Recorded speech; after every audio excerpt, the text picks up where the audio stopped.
Welcome, everybody, to Lee's podcast. I'm your host, Lee Yang. Well, my guest today is someone I've kind of grew up with. Can you introduce yourself? Sure. So my name is Vang. So Lee is an uncle of mine from my mom's side of the family. And you know what? We grew up in the neighborhood together, kind of grew up on our lives together. And so, yeah, it's good to come back and have a conversation with him. You know, it's interesting that you say that because you're right. I remember you used to live on 11th Street, right? I'm not going to tell you where. But you used to live on 11th Street, and I used to live on 10th Street. You know, it wasn't, but we saw each other. We went to church together. Right. And, you know, we did youth things together. We sang together. We did all that stuff. Yeah. So I'm glad you came in today to join me on my new podcast. Yeah. No, well, thank you for welcoming in. So let's talk a little bit about our past, okay? Because we grew up in the church, right? We did a lot of singing. Do you remember singing? I remember a few sessions of singing, but honestly, you know how it is when you're sort of that adolescent age, right? You're just so self-conscious and just kind of like, oh, what's going on? So did you ever do solos? No, I'm not a solo person. Because, you know, I did solos, and I've done duets with some of our youth members. Right. And I was telling the guests before you, it's like, you know what? I still get nervous. Even doing this podcast, I get nervous. Yeah. And so I'm like, oh man, like those of you that are listening that sing, if you do, like I have to go use the bathroom. Like even though I have to go take a piss, okay? Even though there's nothing that I have to go because I get so nervous. Right. And interesting enough, I still do that. Well, to some extent, obviously I'm a lot older now, but you're right, church stuff. Yeah. You know, youth, we grew up in the church, and our parents, we all knew each other. Right. A small knit community. Right, and I think our church at that time, the Methodist Church, was mainly like the same clan members, you know, the same family members and Correct. People who lived in like the villages together back in the home country. And so there was a lot of familiarity with the people. And so growing up, it was like, you know, surrounded by friends and family. And so I always had that feeling of, oh, you know, it's relaxed. You're just kind of with your friends and your relatives. And it was just almost like one big family, you know, event all the time. It is. Like we did, I'm not sure, we did youth things together. We did picnics together. Right. All of our friends, we played basketball together. Your brothers or your brother, well, you do have brothers. You have your older brother, and you have your younger brother that we play basketball with. And so we all did things together. Yeah. But see, it's interesting is to see where we're at now. Right. And that's why you're here. Yeah. Because I think Matt has an interesting story for women or young women or even older women in the struggle that maybe she's gone through, that maybe some of you might have experienced or maybe might not have. But it's up to you. Like I said, it's up to you as to how much you want to share. Right. So let's start as far back as you want, maybe coming into the States or even where the church or even with marriage. Where would you want to start? Yeah, I mean, I guess I can start closer to the beginning, right? And so I always, now I'm at a point in my life where I always am embracing the idea that we came in as refugee immigrants, right? And so that trauma story frames who I am and the things that I do, right? And so I remember early memories of just coming into the neighborhood as these refugee immigrants, and we lived in these immigrant enclaves. So that's why we lived close together, right? You were on 10th Street, I was on 11th Street. So you're talking about here in Milwaukee? Oh, yeah, here in Milwaukee. Okay. Yep. Yeah, so once we came back together here in Wisconsin, Milwaukee, I think that gave us sort of a sense of resilience in that as a refugee immigrant, even though our parents struggled, and, you know, we struggled to acculturate, we struggled to kind of figure out where we are, we had each other. And so growing up close to each other, I think that was definitely a piece of what has contributed to my ability to kind of be where I am today. Mm-hmm. So if we were to kind of go back, I would say that is central in me framing how I have come so far. Okay. Right? And so it's the social networks that we had even back then. Although as a kid, you don't think about it as social and cultural networks. Now you realize, oh, that was the support that I had. Right? And so growing up in those neighborhoods, it had its pros and cons. So like I said, it had the support of one another. So, you know, I knew you, you knew me. We went to church together. You know, if we struggled with school, we could talk about it with one another. I think we all kind of went to the same schools. You know, I don't know if you remember being bust out. Were you bust out 220 to the suburbs too? I think you went. Which high school did you go to? Did you go to Franklin? I went to Franklin High School. So you went with Kane, my younger brother, yes. right? Yeah, right. So I went to Milwaukee Tech, and so I had to walk to school. But I like to say, right, amongst other MPS students that I'm a proud MPS student, and I am where I am because of MPS. And we say that jokingly because we're talking about MPS. Not that MPS isn't the greatest school, but you're right. Your parents, my mom and dad, they decided to send you guys out to the suburban school because education there was a lot better. Right. I mean, you know what? Shout out to MPS. I worked for MPS as a oh, you did? teacher. That's yes. right. Oh, so, what we forgot to add. What we forgot to add was, what do you do now? Oh, because, yeah. Because I want to frame it where you were before to where you're at, and let's talk about the story in between. So, what do you do now? Okay, yeah, no, I apologize for getting that part in my introduction. So right now, I am an associate professor at UW-Whitewater in the College of Education and Professional Studies. So I am a literacy teacher there. So basically, it's in teacher education, teacher preparation, whatever you want to call it. But people who are going to be licensed teachers, so they go through our program. We have one of the largest programs at UW-Whitewater around the state. And so I'm proud to be a faculty member at UW-Whitewater, and that's what I do. How many years have you been there? 6 years. 6 years. Yeah, so 6 years at Whitewater. Okay, we'll talk about that. Yeah. We'll talk about that later because that's the ultimate conversation that ends up there. But okay, so in the meantime, grew up in Milwaukee, 11th Street. I was on 10th Street growing up. Okay, let me ask this. Did you come to Milwaukee first when you came from overseas, or did you end up somewhere else and then you came to Milwaukee? Because when we ended up in North Carolina and we followed some of the uncles and aunties here, my dad, we came here with them. So we just end up here, but we weren't we didn't come straight to Milwaukee when we came from Thailand from the refugee camps. Yeah, so I was born in one of the refugee camps. Oh, okay. So when we came, I was probably a year and a half, according to the dates. So I don't recall like where we actually ended up. Like I don't have actual memories of it, but I know we ended up in Illinois. We went to Arkansas at some point, and then from Arkansas we moved to Milwaukee again, following the uncles relatives, and the and so that's how we ended up together in these ethnic enclaves. But my earliest memory is probably at some point in Arkansas, as like I remember going to K-5. Yeah. So I remember going to school there at some point, and then one day just being everyone's packed up into like two cars. Yes, yes, that happened to us. As a kid, I'm like, what's going on? Everybody's packing stuff up in a station wagon for us. Ours was a station wagon too. Must have been the car of the day. Yeah. And there's stuff strapped on top, there's in the back, and they're like, you're moving to Wisconsin. I'm like, what? Right. And one thing I remember, my dad and my brother, because my brother, they're older than me, obviously, and they're like, okay, just to let you know, if it snows, you still have to go to school. Because in North Carolina, you get a dusting and school is called off because they don't have the infrastructure to plow the snow and put salt on. Right. But here in Wisconsin, they do. So you have to go to school. I'm like, oh, man. Like, No, yeah, but I have that same memory of just one day, as a kid, you're just like, get in the car. Okay, we're getting in the car. And we just had this really long drive. Here, did you guys end up on 11th Street before... when you guys came here, or were you guys somewhere before this? We ended up living with another family for like a month or two. And then we ended up on Scott Street, I think. Yes. Which is still, it's like right around the corner, but that same I neighborhood remember. area. I remember, were they yellow buildings? Yes. And they were all connected. So we didn't live in those buildings because those were like, I don't know. Apartments? They're not apartments, but they're like townhouses or something because there's 2 floors. We were right behind them. Oh, you guys were. Remember those? There were like 2 small houses right behind that. We were one of the small houses behind there, and so I still have dreams about that place.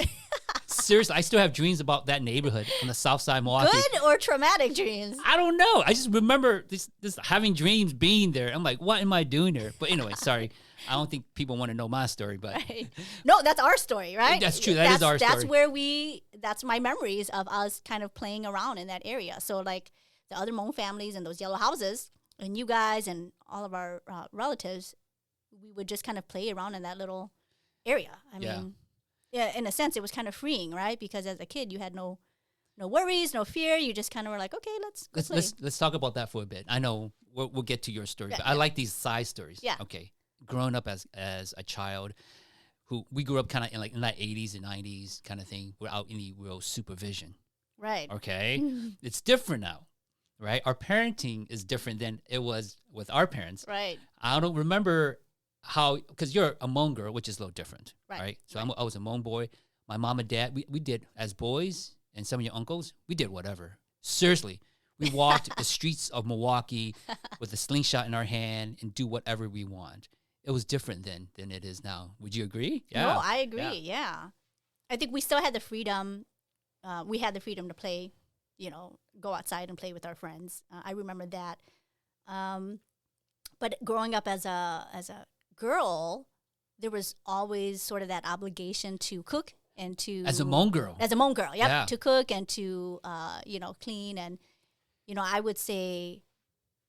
I'm not speaking for my brothers, but I would say from a Hmong girl's perspective, we had more placed on us in terms of like the household responsibilities things too, right? And everything. Yeah, I mean, there were a lot of us in the family, so it was a lot of taking care of your siblings, and I just remember even growing up and playing around that neighborhood that I was always sort of in charge of my two younger brothers, right? And so I was always kind of watching out for them. I remember a couple of times when they got hurt, and so. It was on you? I was the one that had to, bring them home and be like, Mom, Dad, here, this is what happened to him. But you're not the oldest, though. I'm not the oldest, no. Yeah. No, I'm a middle child, so I have 3 sisters who are older than me and then 1 younger one.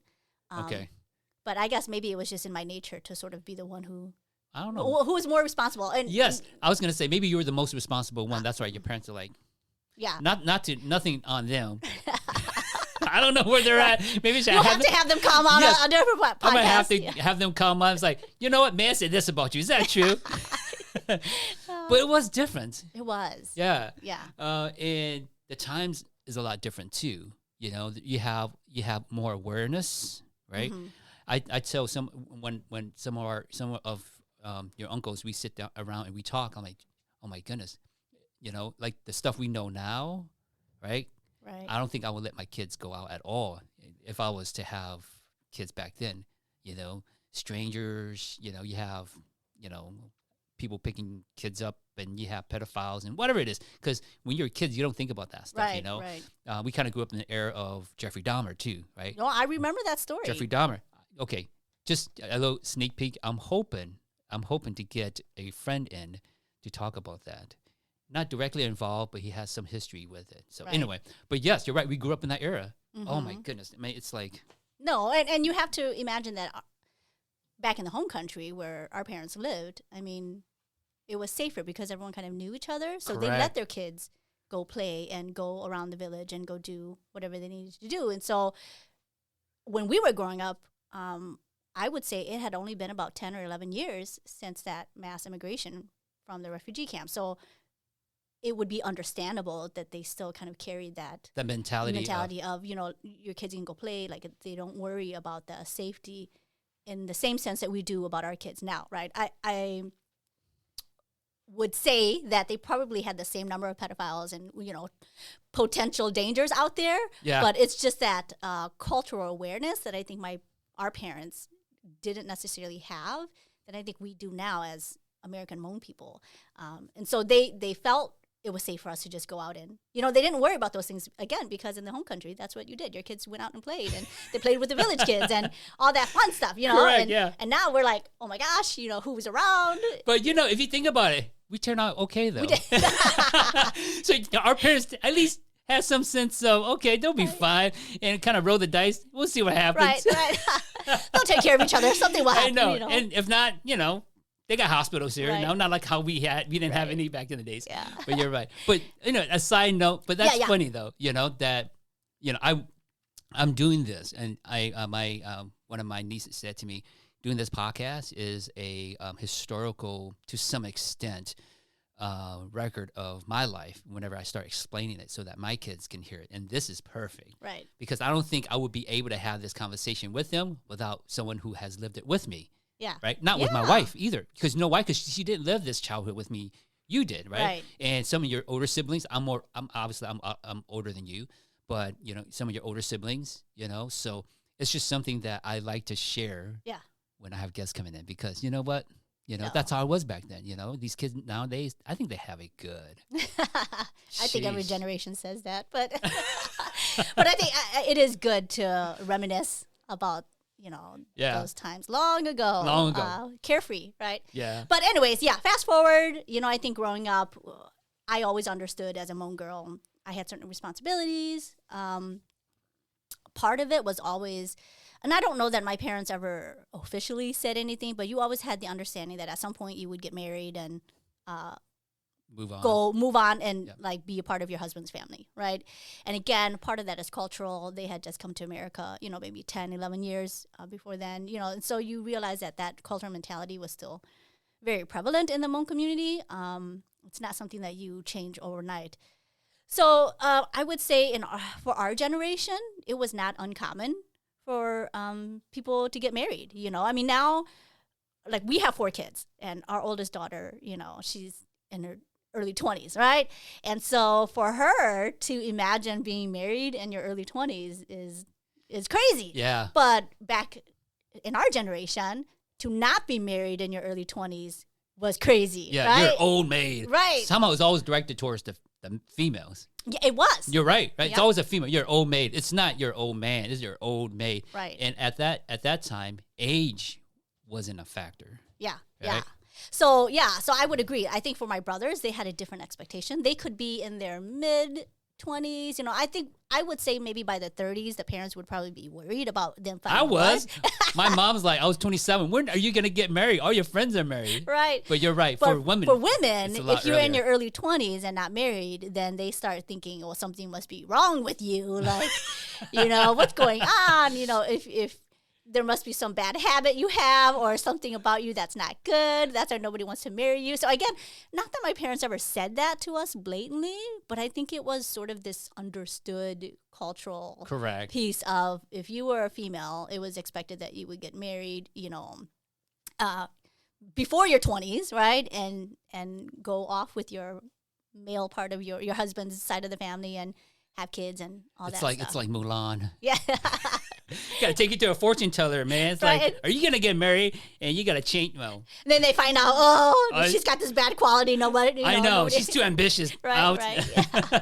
Yeah. So I mean, so that's a good segue into sort of my own growing up and my own expectations for myself, right? So even with that in the background of understanding cultural and, you know, where I was expected to be as a Hmong female and then trying to acculturate into American society, in the back of my mind, I remember as a little girl thinking to myself, like, I want to be a doctor one day. I don't even know that at that age I knew I didn't want to be a medical doctor, but I knew, like, I wanted to be a doctor one day, right?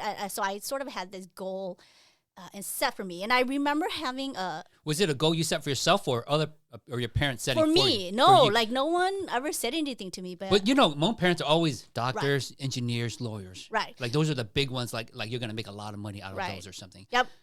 And I think, so my parents were always open about whether you're a son or a daughter, you could go to school. Like my parents were adamant about that. So that was one really good thing about my parents.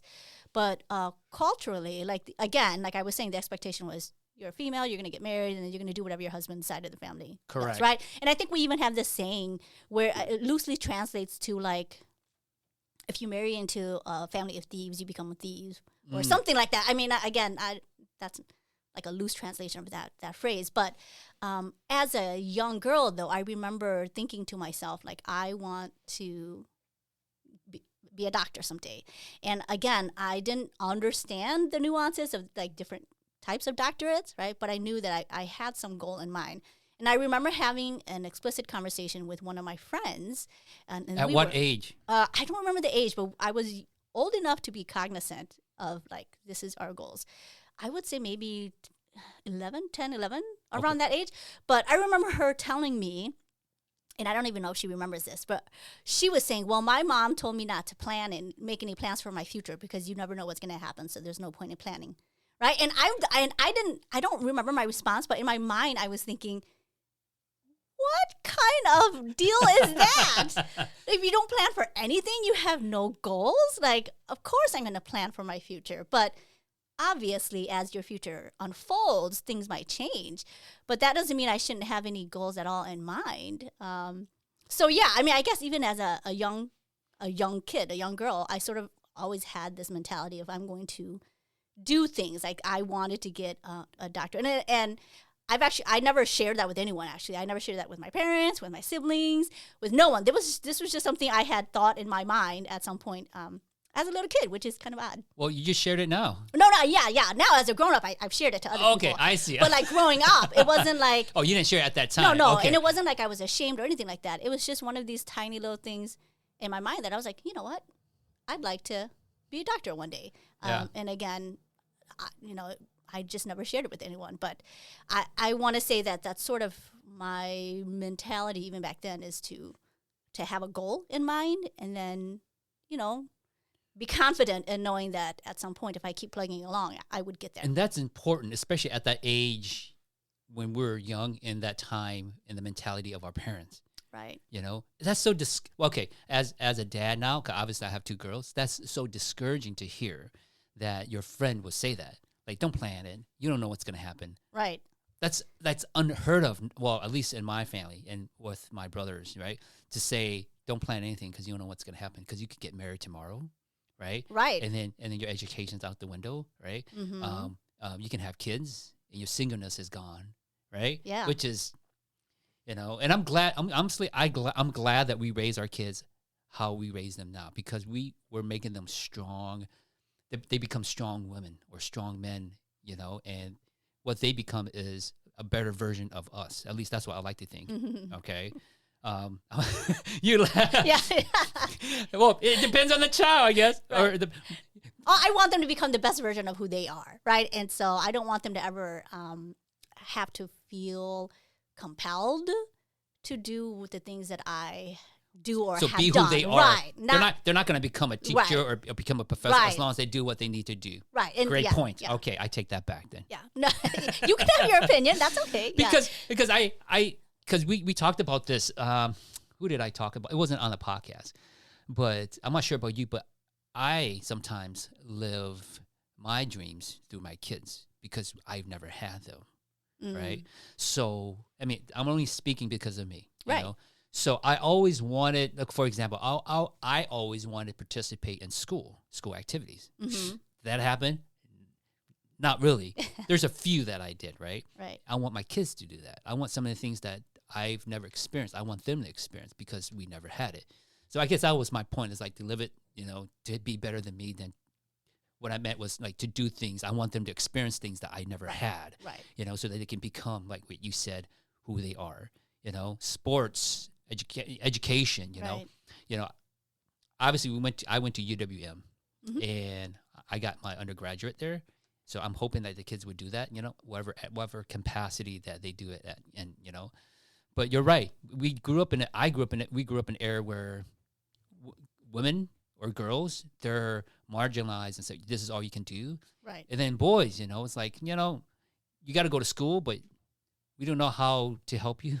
Right. Right. Right. So as a guy and as a young boy or young man's perspective, our mom and dad's like, go to school, study hard. But where's the support? They didn't. And they couldn't, right? They didn't know how to navigate all that. So I feel like the best that they could do was to make sure we had our needs met. Correct. And to encourage us using those words. But it was really difficult for them because they didn't know how to navigate that. And just even English itself was difficult. Right. And so the expectation that they were going to know how to do applications, do FAFSA, to have their cultural capital to go into schools and advocate for their kid. I mean, that's unfathomable for them. And I think all of them did the very best that they could, but that encouraging piece. But you're right. I mean, I feel like we had to kind of wander in the darkness ourselves to figure out how to do all these different things. And so going back to that dream I had, right, as a little kid, I had no idea because my parents didn't know. We didn't have, we're actually that first generation of people who have gone to school and who are successful, right, yes. who have completed it. But there was no one going before us. Like, there was no one I could turn to and be like, what program should I go into? How do I, do my FAFSA? How do I get financial aid? How do I do all these different things? How do you even study, to be honest? Right. Like, study habits, study skills, time management, like even managing your own money. Yeah. Yeah, we really had to learn all of that, Correct. you know, going through the motions. But yeah, I mean, you know, and then eventually, you know, so I got married right out of high school, which is not atypical for our generation at that time. Now it's, like I was saying before, now it's different. But for our group, it was somewhat normal. It was normal, yeah. So, you know, again, a very young age, getting married. Right after high school? Yeah. Okay. Yep. There are those that we know that got married before high school. Yeah. Yeah. And not just getting married, but having kids before high school too. Yeah. So, having kids before high school, all those pieces. And I think for me, I was always very aware of the choices I had and where I could move within those choices, if that makes sense. Yes, right. It So does. going back to as a kid, I wanted to have a doctorate degree, right? So I understood that as a Hmong girl, there were potential limitations that I would either have to overcome or that might take me longer. So I knew at that age I wanted to have a doctorate. But in my mind, I was thinking when I'm like 60, 70, right? So I'm not thinking like when I'm younger or what's the path to it. Because I'm thinking my life end goal is I'm going to eventually get a doctorate. I mean, right? you're talking about end goal. Right. And I'm maybe just, I tell my kids this all the time, I'm like an odd person, I guess. So even at that, 10, 11, I'm thinking this is what I want to get. And my vision of that future is going to be way after I've gotten married, had kids, like done everything that, in a sense, society and culture expected me to do.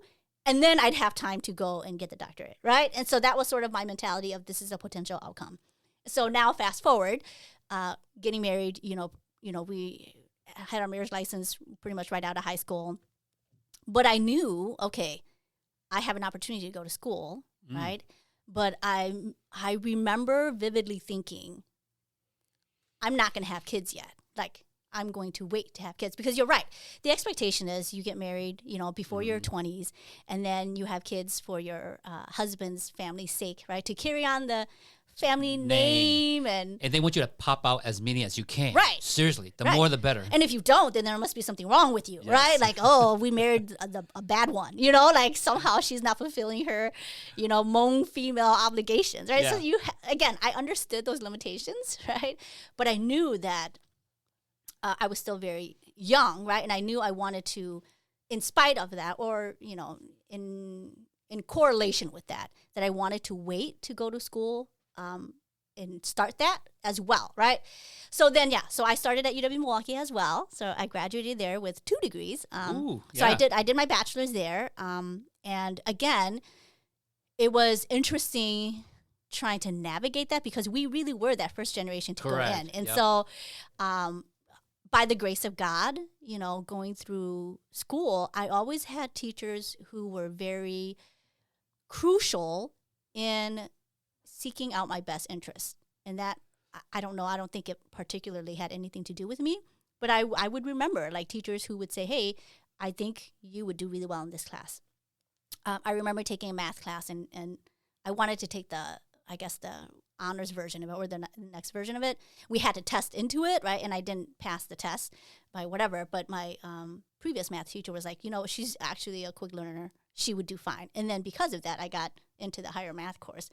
And that's just one tiny example of people advocating for me who were like, okay, I think, I nominate May for a scholarship, and so I got a scholarship. I'm going to write her a letter of recommendation. I want her in my science class. And this is with you not asking for it. Right. Not asking for it. It's not like you're seeking it like how it is now. Like we know better, so we'll go out and look for it. For you, they came to you. Right, because I didn't even know how to navigate that, right? I didn't know how important it would be to have teachers supporting you in high school to write you letters of recommendations for applications and for those things, right? And so I always had people who supported me in that. And so applying to UW-Milwaukee, I had no idea how to pay for it. I was just like, okay, They say go to college, so I'm going to go to college. My counselor said, fill out the application, so I filled out the application. They said, do FAFSA, so I did FAFSA. Other people have, like now, parents who will do that for them, but our parents didn't know how to do FAFSA. All I knew was the guidance counselor said, do FAFSA, so I it was still, it wasn't online. It was, And actually paper form application that you have to do. Right. So, you got to make sure you write it neatly too. Right. And now looking back, you're like, you have to have your parents' taxes, like all of that stuff. But we somehow, by God's grace, I did that. And so a deciding factor was I got a full tuition ride to UW-Milwaukee. Nice. So that helped me to be successful as well. And so for anyone who gives to scholarships, I would encourage you to continue to do that. I don't think I would be in the same place if I didn't have that financial support. But yeah, I remember I applied for a scholarship in general, and I remember telling our friends, like, apply for a scholarship. And I think the difference was they never did it. Whereas I didn't know what I was doing. But I did it anyway because I was like, you know what? I'm going to do it because the worst case is I don't get it, right? But if I don't ever apply, I absolutely won't get it. So that still applies to today. Absolutely. Like to kids now. I'm going through the same thing with my oldest Tristan. He goes to Marquette High, and it's a junior year, and we're telling him, look for scholarships. It's your junior year, right? Right. And I don't know timeline. I can look for it, but I want you to find some. If not, I'm going to look it for you, right? Mm-hmm. And then you might not like me being your business because they're boys and so I tell them the same thing. It's like, look for scholarships and we need to start applying. We need to start looking for colleges. We have to do college tours, which we never did. I know. College tours, what is that? Right. I can go see UWM? Wow, right? Yeah. I think our parents were just go to college, right? If you were a guy, for sure go to college. If you were a girl, that wasn't even culturally. It was like, you're going to go to college? Like, what does that even mean, right? And then again, I was married and then applying to college, right? So the expectation was I was just going to go off and be part of my husband's family, right? And so there was sort of, again, I understood the parameters of culture and what was expected, but I always kind of pushed up against that in my own way, even though I wasn't announcing to people like, I'm going to do this, but kind of like that little voice as a girl, right? I kind of always knew, I'm going to push up against this and I'm going to keep pushing. And so applying was part of that. Is no one could lead the way, but I knew if I didn't do it, I absolutely wouldn't get it, right? Because there wasn't going to be someone who was going to be like, oh, May, here's how you apply for FAFSA. Here's how you apply for college. Here's how you get the scholarship. But again, the sort of inner self was like, you know what, I'm going to apply for it. And if I don't, then I absolutely know I won't get it. But if I do and I don't get it, at least I applied for it. So that was one of the markers of, I guess, the difference in what has kind of helped me succeed is that I applied for the scholarship. And this sounds weird, but I honestly don't even remember that I applied for like the full tuition one. I just remember like applying to scholarships because that's all I knew is you just apply. And then I get a phone call and they're like, oh, can we speak to May? And I'm like, oh yeah, this is her. And they said, congratulations, we were offering you the full tuition, to UW-Milwaukee. So and you didn't even apply for financial aid then? No, well, I did through FAFSA, but then I was doing scholarships, but I couldn't remember. I don't think I fully understood like the different types of scholarships, right? So I was just applying to a bunch of scholarships. So I actually applied to UW-Madison, to Marquette, and to UW-Milwaukee. I got into all three schools, and all three had given me scholarships, but it was UW-Milwaukee who came back and said, we'll give you a full ride. Yes. And then, again, I didn't even realize, like, I had been applying to the full ride scholarship as well as these other scholarships. I was just, like, applying. Just whatever, right? No, because, again, there was no one there to be like, oh, you realize this one is this much and this and that. And I was just like, I'm going to apply because the worst case is I don't get it. But if I don't apply, I'm absolutely not going to get any scholarships. So I did. And then, so that was my decision. That was the reason why I ended up going to UW-Milwaukee and why I chose that school as compared to Madison or Marquette. So that was one of the reasons is I was given the full ride. And then, of course, I was married, and my husband's side of the family, as well as mine, we all live here in Milwaukee. So he was, he didn't want to move. He was like, no, if you're going to go to school, you have to go here. Like, we won't go to Madison. I actually wanted to go to Madison, to go. I knew at that point that Madison was a bigger university, and I wanted to do that. And they had given me a scholarship as one. I can't remember how much it was. But again, understanding the parameters of where I was to exist and how to push up against that, I was like, okay, as fine. Like, I'll go to UW-Milwaukee. And plus, I have the full tuition right anyhow, so I'll do that. So I think, I went to UW-Milwaukee at some point, and we would get back to that conversation about expectations of a Hmong now a Hmong wife, right? Yes. And a Hmong yang, right? That word is like a Hmong daughter-in-law. Yes. Right. So you have sort of these expectations of now you're not just a daughter, but you're a daughter-in-law. Like you have obligations to your in-laws and their whole clan and all that fun stuff. So at some point I did decide, I was like, you know what? I think we should probably have kids. And so we had our 2 kids during my junior year of college. Yeah. So having kids. Yeah. And then going to school full time. I'm assuming you were going full time. I was. How did you do it? And I'm not surprised, right? I mean, you're not my other women out there that have done it, but how do you guys, like your species, your women, have carrying this baby inside you for 9 months? Right. Morning sickness, right? Mood swings, not whatever it is, right? And trying to finish school or at least finish that semester. Yeah. So I knew, again, you're expected to have kids, right? So living within these cultural expectations, I was like, okay, it's time to have kids. So my husband and I decided to have kids. So it was my junior year. And I remember going through, at that point in college, you're done with your gen eds. So you're really getting into your methods courses for education, right? So you're getting into the core courses that you need to graduate in your program. And I do remember being pregnant. I remember, we had like a science field trip out somewhere, and the bus ride was bumpy. And I remember, by the grace of God, I don't get motion sickness or morning sickness or any of those things. So I was fine in class, but going full time and then having obligations to your in-laws as well. So when I would get home, there's the obligation of, you're expected to cook for your parents. And at that point, I mean, something else I do want to share, maybe we can get into it more in another podcast, but we ended up having to have custody of our brothers and sisters. Oh, okay. I didn't know that. Yeah, our half brothers and sisters. Okay. Tragedy happened, and so we ended up having to take them in. And so I was going to school full time. You're pregnant. I'm pregnant, trying to raise them as well. And then you have this on top of that. Yep. So I remember just coming home from classes, and you had to have food ready because your sister and brother-in-laws were going to come home from school, and so they needed food, and then all of that stuff. But by God's grace, again, I remember taking classes. At some point, I did need to be on bed rest for like a week or something. It was just because I was going and going and going for so long that I didn't drink enough water or whatever, and so they were like, okay, you need to be on bed rest and all that. But I remember my classmates, so I was clearly pregnant, and it was odd, right? Because now when you think about it, you don't see 20-year-olds being pregnant, taking classes at the college, right? But by God's grace, I plugged it. Honestly, sometimes it was day by day. I'm not going to think about that giant project I have to do at the end of the semester. I know what I need to do today, and I need to get that done today, and then slowly work towards whatever was due at the end. And so...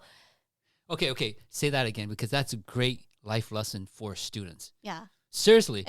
I'm serious. Okay, I'm going to have my boys, especially my oldest, what did you say? One at a time? Yeah, no, I mean, just because you can be so overwhelmed with what you think you need to do at the end, right? Because you have these projects, final exams, all of these things due, and you've got all these obligations at the same time. But for which me... Which is beyond normal students. Right. But for me, I survived by thinking, really by understanding, okay, I can't deal with what I need to do at the end of the semester. Correct. But I can deal with what I need to do today. So today, what do I need to do today? And so that was really how I didn't give up, right? So I plugged away day by day, because I understood that every day is going to go by. It's going to be a week. Weeks go by, it's going to be a month. Months are going to go by. And next thing you know, it's going to be a year. And before you know it, you're going to be done, right? And so I sort of had that sense of resilience in me to frame it so that I wasn't overwhelmed by everything that everybody expected me to get done, and even my own goals, but to understand that I will get there one day, but I have to keep plugging away at a day at a time, because you have to, right? So in a sense, it was a survival thing too. Like I wanted that end goal, so I knew I wanted to get to that end goal. And I knew that if I were to try to think about everything that needed to happen, it would be too overwhelming. It would be overwhelming, and I would just shut down. So I understood that, okay, to get there, I'm going to get there, but I'm not going to get there in like a giant leap. I'm going to get there day by day and keep plugging it away. And so that's really how I did it, right? And so it was a day by day, today I needed to get this done. I need to get this class done. I need to have, take care of my siblings this way. I had to do X, Y, and Z. And then, before you know it, I was done, right? And so I finished the bachelor's, and I was like, okay. And so what was your double major? So in education, we don't have two majors. We have a major and a minor. So my major was elementary ed, and then minor in mathematics. Okay. So So I'm licensed in 1 through 8 as a general ed teacher, and then a math teacher as well. But we had our oldest son, and then a year after we had our daughter too. So I actually had 2 kids going through my bachelor's degree, and so you had them back to back. Yeah, and that was by choice because again, in my mind, I always have this inner dialogue that's going on, right? And I'm like, you know what? It's tough, and I'm doing it anyways. Might as well get both done at the same time. There you go. No, but that is the. Right. I understand. So again, I didn't tell this to my husband. I'm not having conversations with him about this. I'm like, you know what? If I'm doing diapers and I got to do this sleepless night anyways, might as well get it done. I have a boy. We're gonna have a girl, and we're just gonna plug away and get it done, because by the time they're gonna both be potty trained, they're gonna both be off bottles, and it'll be fine. So again, maybe part of it is just me being naive, but in my mind, I made a calculated decision to be like, might as well have another kid and hope that it's a girl, because I'm doing this anyhow. It's hard already. Just keep plugging it away at it, right? So 2 things. I would say one is get started, right? If you don't ever get started, if you don't ever apply, if you don't ever make plans, it absolutely won't get done. But the other part of it is understand, what you have or can do today, and don't give up, right? Because before you know it's going to be a year, it's going to be 2 years, and true to that fact, before I knew it, I was done with my bachelor's, and so this goes back to then I was a classroom teacher for MPS, and I intentionally wanted to work in MPS because I'm a person of color. I know what it's like to grow up as a minority. I know the struggles of that, and so I wanted to go back into a school district that was diverse, so that the students would see teachers that look like them, that I'm not a white woman, I'm an Asian woman, who is bilingual, who came in with so many at-risk factors, right? I'm a female, we were refugees, we were immigrants, we were living in poverty, so many at-risk factors, and yet I was there in front of them. And so that, again, another calculated decision to work in MPS as a general education teacher. How many Hmong teachers were there at that time? Very few. My goodness. I could probably count on the one hand how many I knew. But we have a lot more now. But very few. I don't think in the education program at UW Milwaukee, I remember I had another Hmong person who was going into education that had maybe 1 or 2 classes with me. That was about it. But we had very few Hmong teachers. But it was good, right? So that decision to make sure that I was visible, not just for my sake, but for the sake of the other people, other kids. And even in MPS schools, there's a lot of Hmong kids, and I think, I'm not sure if you thought of this, but just to see you as a teacher. Right. Not an aide, because there were Hmong aides, but as a teacher teaching, and just to see these kids like, oh my goodness, I have a Hmong teacher that speaks Hmong. Obviously now there's HAPA, right? Hmong Academy Peace. Hmong American Peace Academy. Hmong Peace Academy, that's, but just to see it at that time. Right. I think that's inspirational in a sense for these kids. Hopefully they're like, oh wow, I have a Hmong teacher. And obviously, like you said, at that time, hardly any, if any at all, right? Especially in NPS, which is a huge school district compared to other schools around the Milwaukee area. So I knew I wanted to be an MPS because of that. I was like, even if I couldn't do much, I would at least be visible, right? So I, as a person of color, to other communities of color. So I did that for a couple years, decided to go back for my master's in reading and literacy. And my reason for doing that was, I enjoy math. I really love numbers, and I like doing that. But there was a lot about reading and literacy that I knew I didn't know, but I knew my kids, I needed to know to help my students along, right? So the population I wanted to work with were, students who were at risk, bilingual students, right, ESL students. So I knew I needed to know more about language and reading in order to be able to best meet their needs. So I went and finished my master's at Cardinal Stritch. So I did that, and I had 2 more kids during the master's as well. Happens to be when you're in school. Right, what's going on, man? No, and again, it was, I made a calculated decision again, because I was like, okay, it's been, we have a kid now, it'll be 3-year gap between, our oldest daughter and then the next kid, right?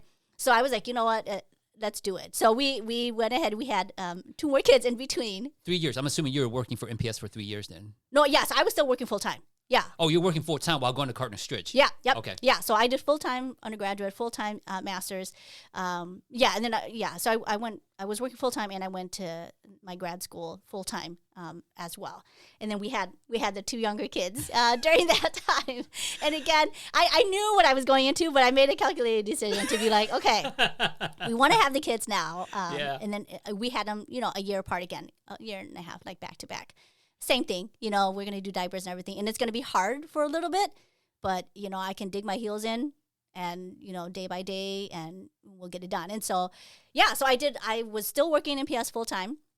I went to Cardinal Stritch full time, parenting full time, and had our 2 youngest kids during that time as well. And, Hmong families we just don't have, we have a nuclear, is it a nuclear family, right? Because there's multiple people. Is that generational? Yeah. Did your in-laws help? So, my mother-in-law, we lived in a duplex. So we lived like on the bottom, and then they lived at the top flat. She worked full time, so she helped as best she could. My parents helped as well, so we would, I would. It was hard, so I'll tell you that it's not easy. I don't recommend it for everyone, right? But it can be done is my purpose of sharing the story, right? So I remember waking up like early in the morning, so my husband, he works 3rd shift, so he would be gone all night, and he wouldn't be back in time in the morning for us to get everything ready, because he wouldn't get back until like 7:30, 8 in the morning, right? So basically in the mornings, I would have to get up and like feed everyone, because they're kids, they're really little, right? And get everything ready. And I remember vividly like having our 2 older kids, and then the 2 younger ones. I would have to like put one in a car seat and like hold one's hand and drop the 2 younger ones off for my parents to help, because they would watch the two young ones, and then the 2 older ones were going to the school that I was working at in MPS. So then that made it easier. Yeah, so then we would make that trek to school, and then we would go together. And then at the end of the day of teaching full time, I would get the 2 older kids, and then go pick up the 2 younger kids at your parents' house. At my parents' house, yeah. And then come back home. Come home, and then I make sure dinner is ready. Yes. And then go off to, oh my goodness, yeah. Yeah, make sure food is ready again, both for our family, and then we were still taking care of our my brother-in-law, sister-in-law, our step siblings. And then I would make sure that my homework and everything was set for night class, and then I would go off to night class, right, for my graduate, and then come back home and make sure everyone had their baths and all that stuff, and then make sure everyone would go to bed. And oh my goodness, you're tiring me out just listening to this, man. Kind of crazy. It can be done, but that definitely was a season where I was like, okay, day by day. What do I need to get done today? And I'll worry about tomorrow. Yeah. It's amazing to hear, because you know what? Okay, this is the first time I'm hearing this. Okay, I know. We grew up together, but this is the first time I'm hearing this. It's giving me goosebumps. It's like, what is going on? Because I know you finished school, you got your PhD and everything, but I'm like, I didn't, and that's why I want you in here. 1, because I don't know your story, and 2, I'm like, wow, like now that I know it, it was crazy, But I have a husband who, so part of the Hmong culture, right? Going back to that is, as a female, you are kind of expected to just get married, do whatever your in-laws say for you to do, and have kids, and that's it, right? And so there really is no expectation for you to go to school. And I hate to say this, and people can disagree, but there's even a fear that if you let your wife go to school, like somehow she's going to be the man of the house. She's gonna be the man. Yes, she's gonna wear the pants in the family. Yes, I understand. Or she's not gonna love you anymore, and she's gonna leave you, or then you can't control her because she knows too much. And I know that's not. This is a gross overgeneralization, and I know not everyone is like that, but it's a pervasive opinion in our culture, right? And so the positive thing is that my husband and my mother-in-law did not ascribe to that. And so I know that, again, even understanding the parameters with which I could work with, I could slowly push up against those in ways that were okay for all parties, right? And so part of it was, I'm going to go to school, it's going to better us. But at the end of the day, my in-laws weren't banging down our doors saying she can't go to school, because she's going to do X, Y, and Z. Yeah, you have to be careful. Right. Because Nyan's going to be like this after she's done. Nyan meaning daughter-in-law. Right. Yeah. Yeah, that she's gonna know too much, and then you won't be able to control her and all that crazy stuff. So on the positive note, that's one way in which I could do this stuff, right? Is that they and I hate to put it this way, it's not that they allowed me to do it, right? Because at the end of the day, I was going to do it anyhow. But but I think they got that sense, like, oh, she's going to do it anyhow. Yeah. And so, and I've never been the kind of person to argue with someone to say, I'm absolutely going to do it. I think my personality has always been, I understand what I have to work with, but I'm going to push, right? I'm going to push a little at a time and figure out where we can go to be better. And so, yeah, so that's how I got the master's, and again, making a logical, calculated decision. Calculated decision. I was like, I'm in the throngs of going to grad school. Might as well keep going. Keep on going. Right. No, honestly, that's what it was. And again, I didn't make this decision on my own. I talked to my husband. I said, hey, I'm already in the midst of going to get my master's. Can I just apply to get the PhD and keep going? And, he agreed. So he Was it, okay, let me ask. You didn't ask him for permission, did you? Or did you like, you know what, honey, what do you think? Or like, did you have a conversation? Like, because nowadays, well, back then, it's hard to have conversations. And it's usually, you have to, as a woman, ask for permission. You didn't ask for permission, so did you? it was kind of both, right? In that we had a conversation about it. I was kind of like, I'm going to do this, right? But like, what do you think about it? But understanding that if he said no. If he said no, it would be no, right? That You serious? You were preparing for him to say no? Yeah, absolutely, yeah. Like if because it's taxing, right? As difficult as it was for me explaining what I had to do, you realize that the family dynamics was changed too, right? Because I wasn't home in the evenings, Correct. So I understood that it had a ripple effect into the dynamics of our family, and so I knew that it was important to have his buy-in before I do this. So I was absolutely prepared to say no, to say no if he said no. We had the conversation, but we had the conversation with me saying, this is what I'm going to do. Like, what do you think? And if he came back and he was like, absolutely no, you can't go, I was prepared to be like, okay, it was a good idea, not the right time. So in your mind, it's eventually going to happen. Right. No, yeah, it's eventually, no, again, remember like that little girl? I'm telling you, I knew, again, my plan was just going to be, I'm 60, 70, and I'm going to go get a doctorate. Yes. Not when I'm in my mid-20s, late 20s getting my doctorate. But the timing just happened to be right. Again, God just kind of put it in my heart. You're in the midst of going to school anyways. You're used to that pattern of, reading research, writing, doing homework, all of those things. So if you wait another 2 years, you might not want to do it anymore. And so not on a whim, but kind of on a whim, I had a conversation with my husband, and I applied to grad school. Again, I knew I had to stay in the Milwaukee area because, we live in Milwaukee. My husband would not want to move again. So we had that conversation. And then I applied to UW Milwaukee as I was finishing up the master's to see if I would be accepted into the PhD program.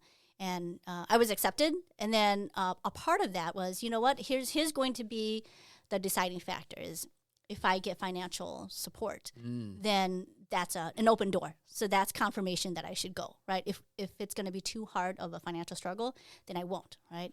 I have to backtrack and say, even for the master's program, I ended up getting a grant for that as well. So I didn't have to pay for most of that. Maybe I paid, I don't know, $1,000 or something like that. I can't remember the exact amount. But for the master's, I ended up having, there was a grant. I forgot what it was called, but it was a grant that was available that I happened to stumble across.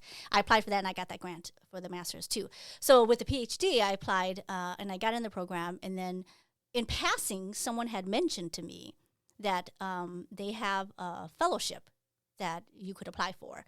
So I started the PhD program actually part-time because I was still working full-time. So throughout all of this, I was working full-time as a full-time classroom teacher.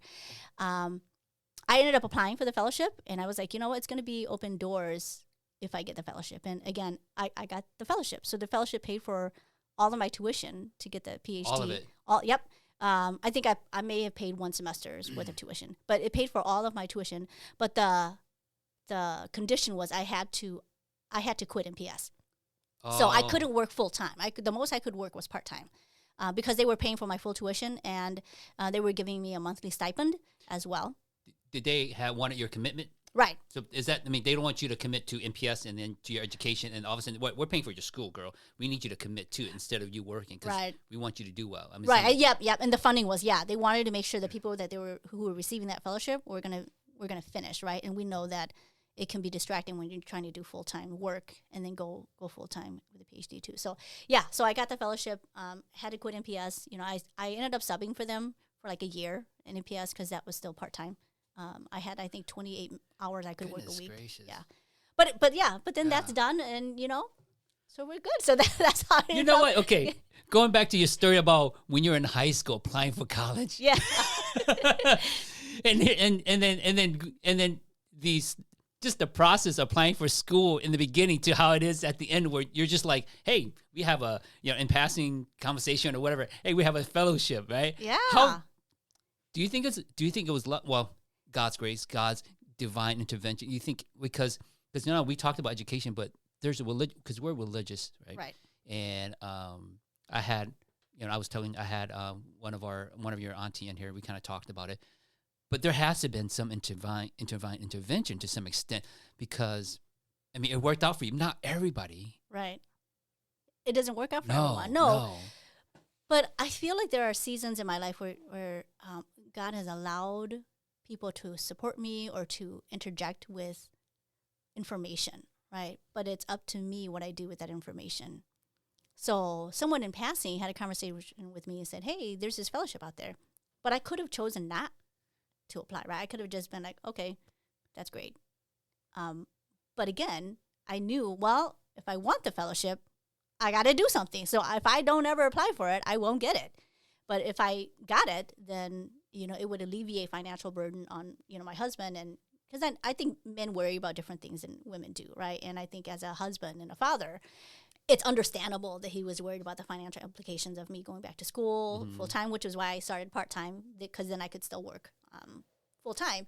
But then with the fellowship, it helped alleviate that. And that, ironically, was in 2007. So it was right when remember that housing bubble? Yeah, so we had that recession. So everybody started losing, they're going foreclosure on their mortgages and everything. Right. I remember. And at some point, I was thinking to myself, did I make the right decision? Like, this is bad timing. Should I have stayed and worked full-time, right? Because now we were down to 1.5 income, basically. My husband's full-time income, and then I was getting the stipend from the fellowship, but it wasn't as much as if I was working full-time, right? But again, I kind of had to lay that worry aside and just know that, trust that in the end it'll work out, and I'll just kind of keep plugging away with that. But you're right, the difference of, in high school, of trying to be like, how do you apply for these things? And then going through it, that's the piece that I want people to understand too, is going through it. As you do these things, you learn along the way. Mm-hmm. No one ever is starting something and they're like, I'm ready. I know everything I need to know to get going, right? Because no one really does. The reality is we're all kind of like, this is how I think of it. At the end of the day, we're all kind of imposters. Nobody really knows what you're doing, right? But the difference is, when you want something to get done, you get as much information as you can. You make the best decision you can at that time, and you do it. Because if you don't do it, it won't ever get done. Or if you wait until you're ready, you're never going to be ready.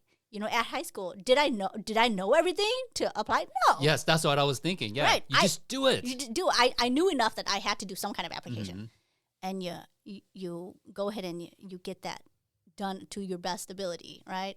And the same with all the rest of the degrees, right? I'm not 80. I wasn't in my 60s or 70s like I had thought as a little kid. I was in my late 20s, early 30s when I finished the PhD. But yeah. But you're willing to accept the fact that you'll be in your 60s or so. No, I was. Yeah, I just thought, here's my life goal. I'm gonna get this done eventually. but God is good. And then I finished the PhD, and I actually wanted to go back to teach in the classroom. I miss teaching in the K-12 classroom. I do. I love working with kids. It's crazy in there, right? Kids are kind of crazy sometimes, but I enjoy that energy that they have and that craziness that they bring to the classroom. Mm-hmm. And so no 2 days were the same. You walk in the classroom one day and it's, right? And but it was fun. I enjoyed teaching. I have to give teachers credit for all that they go through with students, especially like, elementary kids. Well, middle school kids have their own challenges, and obviously high school. Because I used to sub at Story Elementary. Oh, I didn't know that. Yeah. Yes, I used to sub. I was a paraprofessional when I was in college. I needed to make some part-time money. Anyway, I went to work there. Man, I had a sub. I don't know why they gave a para a classroom to sub, and they were fifth graders. Yeah. An entire day to sub because the teacher wasn't there. I'm like, oh my goodness, I cannot believe teachers are doing this.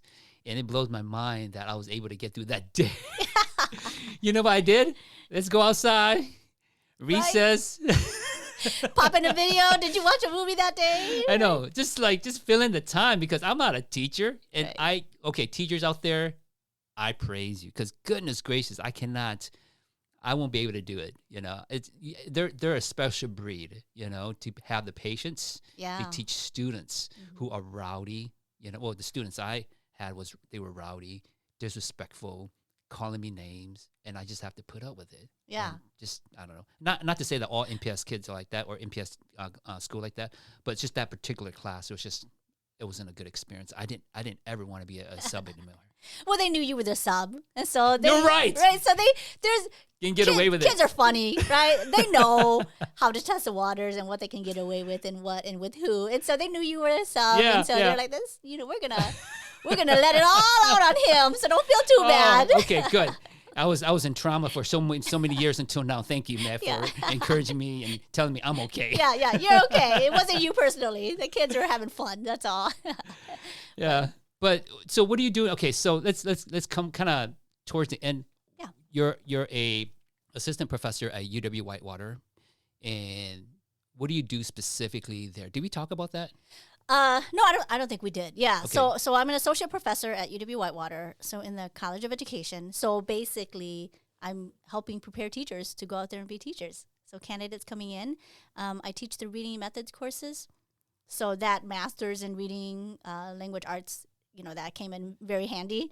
When you were in college? Yep. So when I went to get the master's, right, that was my area of expertise. And so I have the reading teacher and reading specialist license as well. So basically, I help our candidates learn about literacy development, like at different stages at which kids can read and write, what strategies they need to use, what to look out for as a professional. So there are some things that you need to understand as a teacher about how literacy develops in kids. And so when kids are displaying behavior that are at level or not at grade level as a teacher, then you can look at that and say, oh, this is the extra support they need, or they're doing really well, so this is how I can push them. So basically, the reading methods courses. So I try to help our candidates understand that developmental level in kids learning. Man, have you thought about doing a podcast about this? I'm sure there are many out there, so they don't need another voice into that field. I need a personal tutor for my kids, man. I don't have much money, but but seriously, what do you tell parents? Okay, obviously, I'm not sure where your kids are at, but I have I have 4 kids, right? But 2 of them, they tend to struggle with reading because obviously because when we grew up, we spoke 2 languages, Hmong and English, but we did okay in reading. But I don't know why my 2 kids struggle with reading. And for a long time, I thought, wait, should I get them tested, right? Yeah. Maybe they have some kind of dyslexia or something. But they're able to learn, So I don't know. Honestly, one of the things your aunt has a friend who used to be a teacher, and she said, you know what you do? You just read to them. You read the same words or the same book over and over again. I said, okay, well, we'll try that, Yeah. It's always difficult for them to like, I know child development, they develop differently. Right. But somehow my 2 kids, I'm not going to drop their names because they're going to be mad at Dad. They just struggle so much. I don't know why, and it frustrates me. Yeah. No, I mean, and again, I don't know your kids, and we probably need a lot more information Well, to pinpoint like we what can do the that right struggle after is. this. Come on, man. Let's sit down and do a little. No, I was kidding. Yeah. Let me pull out my A little my assessment. toolkit. Right. Yeah, but it depends on the age level, right, where they are. I think really young kids benefit a lot from that building fluency, which was what your wife's friend was saying, right? Oh, yes. Repeated Okay. readings and being able to read fluently and to decode automatically. So those pieces, but as they get older, they might have struggles with vocabulary, right? So what we do know is that really young kids being able to decode. So again, I don't remember the ages of your kids, but when they were younger, it was the ability to decode that really helps them, because then they can read the word right away, right? They can recognize it and read it and think about what they're reading. As they get older, so I don't know if your kids are older now, vocabulary is a huge piece of it. So it's building that vocabulary. He's an 8th knowledge. grader. Yeah. Well, I'll just say that. Yeah, and the interest too. So, some kids give up with reading after, like 3rd, 4th grade. Because Yes. they stopped being interested in what they were reading. Correct. So now they're only having to read because they have to read these textbooks, or they have to read these things that are not related, they can't connect with, and they're not interested in what it is that they have to read. And so that plays a huge role in motivation. And so you can imagine that after years of that, they just are like, I hate reading. Like, I don't want to read anything. And so not reading then doesn't build those vocabulary that they need to be successful. So then when they get to like 8th grade, 9th grade, 10th grade, and they have to read more of those, technological words, it's going to be a struggle, because they have to then learn how to figure out that word, like what are the strategies I need to use. So it's a lot. It's a confidence thing too, because I noticed my my 8th grader, he lacks the confidence because he's never really learned those skills at a young age. Like right now, I'm helping my youngest, right, and pronouncing words out. And the other thing, and we can speak specifically to, is that our parents never helped us, but we're able to figure things out. Parents nowadays, at least if I can say back to my dad, find some help for me, please. Because my English is as good as it is now based off of what I lacked back then. Does that make sense? The lack of support I had back then. And I just kind of figure things out on my own. It's not like my older brother helped me read. Right. Seriously. I'm not sure about your siblings, but that's what I try to do with my kids now. And even that, I don't do such a good job at, because, how many parents read to their kids every night? I don't know. Statistically, I don't know, right? But we should be, right? Right. And reading is important, because without reading, how are you going to read your math problems, right? How are you going to read instructions? Yeah. How do you read, like you're taking your ACT, if you don't know vocabulary? How do you read that and know what you're doing? Doesn't mean that you're stupid. Right. Doesn't mean that you don't have the intelligence. Right. You just don't have the skills, or you don't have that skill to read and to know what you're doing. Now, if you have that skill, I tell my kids this all the time.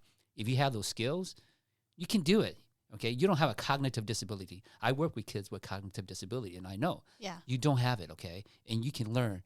And I joke about it with all the time. You're smart, but stop being lazy.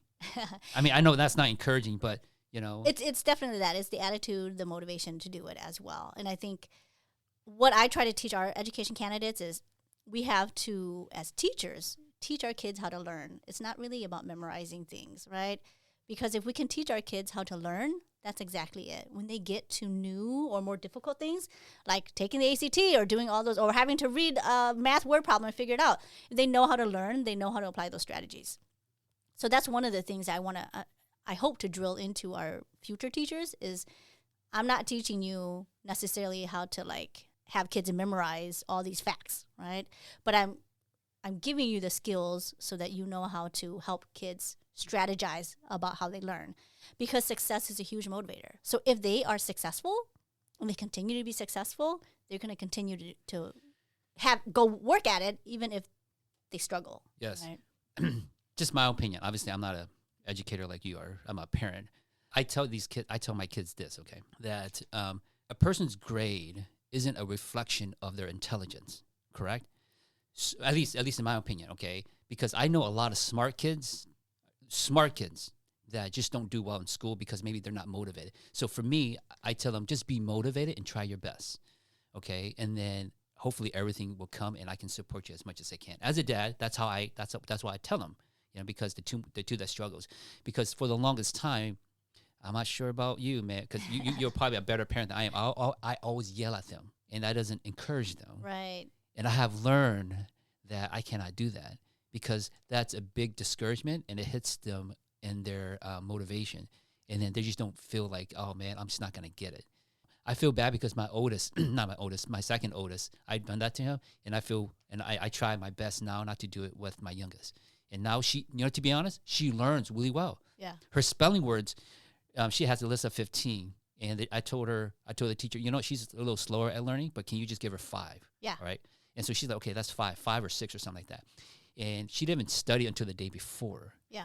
All right. And so we went through it a few times. All right. And then again on the way to school, which is like a 7-minute drive. Guess what she did? She got all 5 or 6 of them right. So I said, see, there you go. It's not because you're not intelligent. Okay. You just have to well, for me, they have to be motivated. Right. Yeah. So. Yeah, no, I mean, like you said, I think this is we could spend many You're podcasts right. talking about this, but you got to come in, man. You got to come back in because I need to grill you at this stuff. But yeah, I mean, that parental support, that attitude, that sense of resilience, part of it is the curriculum, right? Challenging that and saying, hey, if all these kids are failing because they're not seeing this as meaningful, why don't we do something different that makes it meaningful to them so they are motivated to be successful so that they can persevere, right? So, but again, we can get into many podcasts about that. But yeah, just one quick side note: we had thought about sending our son to a Montessori school, but that's another option. But we can talk about that another time. And all right, we're getting close to our end here. Yeah. Hey, thank you, girl. I'm serious. I can talk to you a lot longer because what you're in, like with the career that you're in, interests me as a dad. Yeah. All right. And your aunt and I, we would love to have you back again. I'm sure other listeners would love to have you back again so I can pick your brain. I don't know. Don't give out secrets. I don't know how much stuff you can give out regards to what you're teaching the teachers. It's like, can we get the answers right ahead of time?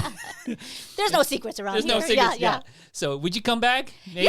Well, thank you for inviting me. We can definitely visit that, in future podcasts. So yeah, I appreciate the time, and hopefully it was meaningful and people find it useful. Well, I hope so too, because that's the reason why I have you in, because the story you shared is an inspiration, and I hope my girls listen to it. It's on YouTube now, so anybody can listen to it. So I'm hoping that whoever's listened to it, our struggles, your struggle, my struggle too, as immigrants, these are real. Everybody that we know of have gone through some form of this. So, right. All right. Yeah.